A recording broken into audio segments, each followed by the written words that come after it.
वह ना जा वह बजे जा उठा खबर कैसे उठा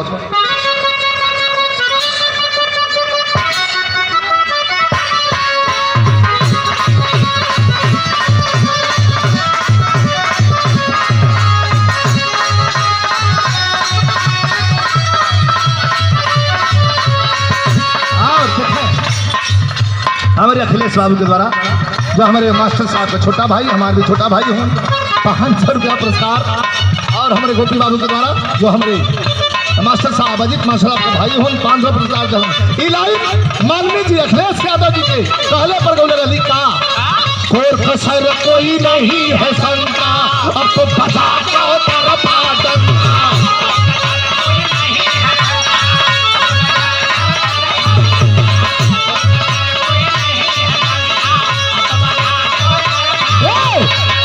कसर कोई नहीं है शंका, अब तो बजा चौतरफा डंका।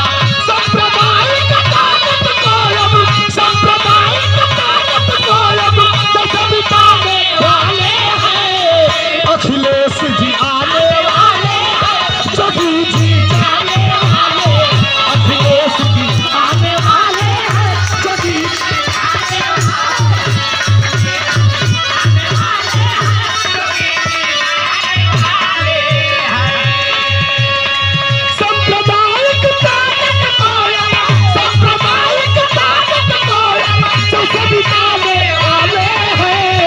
अखिलेश जी आने वाले हैं, जोगी जी आने वाले हैं।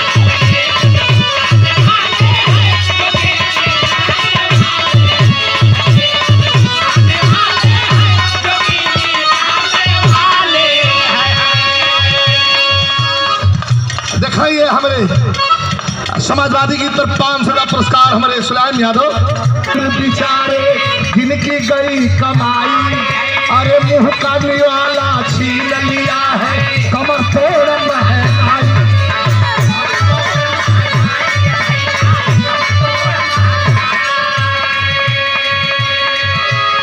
हमारे विनोद यादव जी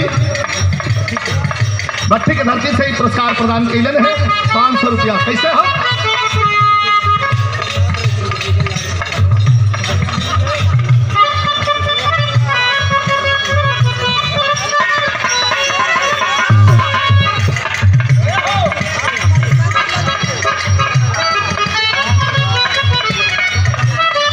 48 रुपया का तेल नीक लगत रहा, 48 रुपया का तेल पर बैठ करके धरना प्रदर्शन करने वाले नेताओं के कान में आज जू रेंगने को तैयार नहीं है। महंगाई कहाँ गई, दाल की कीमत कहाँ गई, कमाई कहाँ है। इसलिए कवि ने लिखा है तरस रहे मजदूर बेचारे जिनकी गई कमाई, अरे मुंह का निवाला छीन लिया है कमर तोड़ महंगाई। नौजवानों के लिए ये लाइन है, साइकिल साइकिल वाले हैं अखिलेश जी आने वाले हैं, जोगी जी जाने वाले,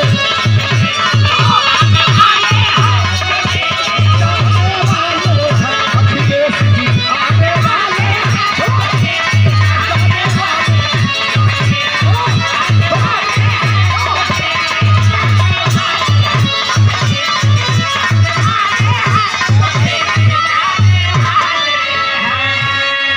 हजारों रुपयों का पुरस्कार प्रदान किया गया हमारे छोटे भाई सुलाइम यादव जी।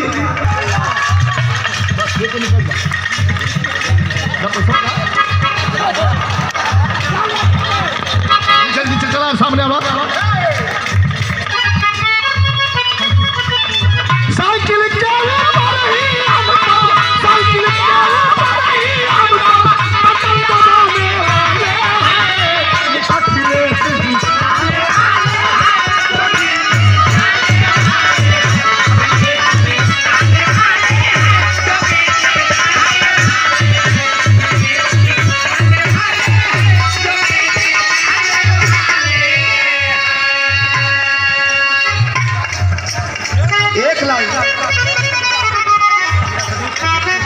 सतीश गौतम, अरे जिला